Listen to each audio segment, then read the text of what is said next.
شفیع جان صاحب، چونکہ آپ نے بھی یہ گفتگو سنی ہے، آپ کی بھی عدالتوں سے تحفظات ہیں، عدالت کچھ کہتی ہے عمل درآمد نہیں ہوتا، یہ جو یعنی پلائٹ آف دی جسٹس ہے، اس اہم ترین واقعے کی روشنی میں آپ چونکہ وزیر اطلاعات بھی ہیں، میں آپ سے بھی کچھ سننا چاہوں گا.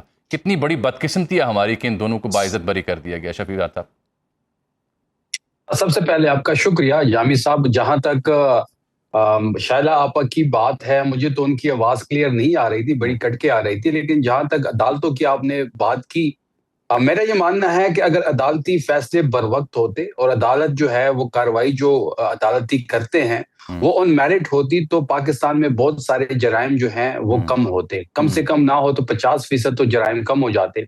آج پاکستان جس حال میں پہنچا ہے اور آج پاکستان میں جو کچھ بھی ہو رہا ہے، اس کی ذمہ دار عدلیہ بھی ہے. آپ نے کئی کیسز دیکھے ہوں گے جو کہ بڑے واضح کیسز ہوں گے، اس میں فیصلہ بھی بڑا واضح ہوگا، اس میں آپ کو بھی پتا ہوگا کہ کون گنہگار ہے اور کون جو ہے وہ صحیح سائیڈ پہ ہے.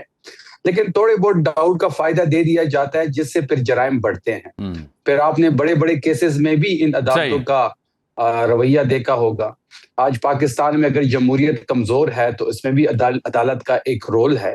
بالکل عدالت کو اچھا، میں آپ سے ساتھ ہی میں یہ سمجھنا چاہ رہا ہوں آپ سے کہ آج سہیل آفریدی صاحب کی ملاقات ہوئی پرائم منسٹر سے، کیونکہ پی ٹی آئی کا موقف جو میرے تک پہنچا ہوا وہ یہ کہ جب تک خان صاحب سے تجاویز نہیں ملیں گی وہ تعاون نہیں کریں گے حکومت کے ساتھ. تو آج کیا سہیل خان آفریدی نے یہ بات کی ہے پرائم منسٹر سے؟ کیونکہ تارڑ صاحب تو کہتے ہیں بہت اچھی ملاقات تھی، خوشائند تھی، سیاسی معاملہ زیر بحث نہیں آئے. میرے پروگرام میں بھی کہا تھوڑی دیر پہلے.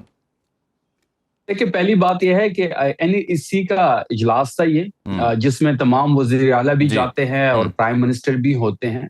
تو منصب پہ اس وقت جو بھی بیٹھے ہیں وہ منصب کی وجہ سے اس اجلاس میں شرکت ضرور کرتے ہیں.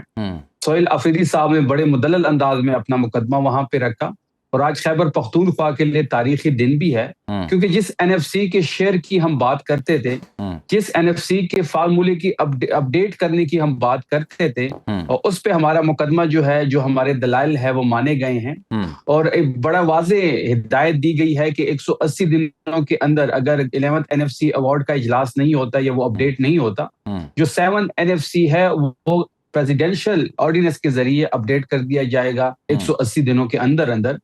جس کا مقصد یہ ہے کہ جو فاٹا کے ہمارے ضم اضلاع ہے، جو ایڈمنسٹریٹولی خیبر پختونخوا کے ساتھ تو ضم کر دیے گئے ہیں لیکن فائنینشلی ضم نہیں کیے گئے تھے، تو اگر یہ جب آرڈیننس آئے گا تو خیبر پختونخوا کے ساتھ یہ جو علاقے ہیں یہ فائنینشلی بھی ضم ہو جائیں گے، جس سے NFC میں ہمارا شیئر بڑھے گا.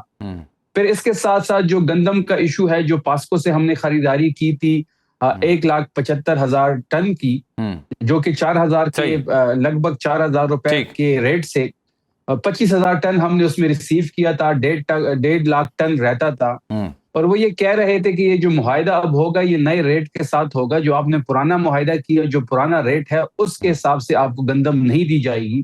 لیکن آج کے اجلاس کے بعد یہ مقدمہ بھی خیبر پختونخوا کے حق میں سنایا گیا کہ جو 1.5 لاکھ ٹن گندم ہے وہ پاسکو کے پرانے ریٹ پہ خیبر پختونخوا کو ملے گا. چلیں، یہ تو بڑا خوشائند ہے کہ آپ کی بات سنی گئی ہے، آپ کے مطالبات دیکھے گئے ہیں، سنے گئے ہیں، تو بڑی خوشائند بات ہے. شفیع جان صاحب، ابھی میں بتا دیتا ہوں کہ شائلہ رضا صاحبہ نے کیا فرمایا. وہ کہہ رہی ہیں کہ پیپلز پارٹی کا مقابلہ گلگت بلتستان میں پارٹی سے ہی تھا، اس کے باوجود کہ دیام میں 2 اور 3-4 اور سیٹوں پر کچھ پرابلمز تھیں جو پیپلز پارٹی کے خلاف گئیں. آپ لوگ تو کہتے ہیں جی آپ کے ساتھ زیادتی ہوئی، آپ کا مینڈیٹ چھینا گیا. یہاں تو وہ کہہ رہی ہیں پیپلز پارٹی کا مقابلہ تھا ہی، پیپلز پارٹی سے باقی کچھ جماعت سامنے تھی نہیں گلگت بلتستان. دیکھیں جامی صاحب، جب آپ کسی جماعت کو انتخابی دوڑ سے ہی باہر کر دیتے ہیں تو پھر آپ کا مقابلہ تو آپ کے ساتھ ہی ہوتا ہے. تحریک انصاف کو تو شروع دن سے جس طریقے سے اس الیکشن سے باہر کرنے کی بھرپور کوشش ہوئی، GP ڈیموکریٹک موومنٹ سے ہم نے الائنس کیا، بولو مین اس کا نشان تھا. جب ان کو پتہ لگا کہ تحریک انصاف ایک ہی نشان پہ لڑ رہی ہے تو اس پہ پابندی لگا دی گئی.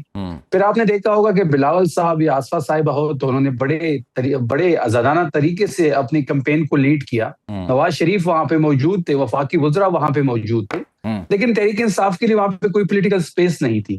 وہاں اگر ہمارے MNAs بھی گئے تو ان کو گرفتار کیا گیا، صبح بدر کر دیا گیا. سلمان اکرم راجہ صاحب کو جانے نہیں دیا گیا، اسد کیسر صاحب کو جانے نہیں دیا گیا. لیکن بریسٹر گوہر تو میں نے وہاں دیکھے پرچم ہوتا تھا اس کو اتار لیا جاتا تھا. پھر جہاں پہ ریلی ہوتی، جہاں پہ جلسہ ہوتا تو پولیس پہنچ جاتی تھی. یہ تو بیفور پولنگ ریگنگ ہو گئی.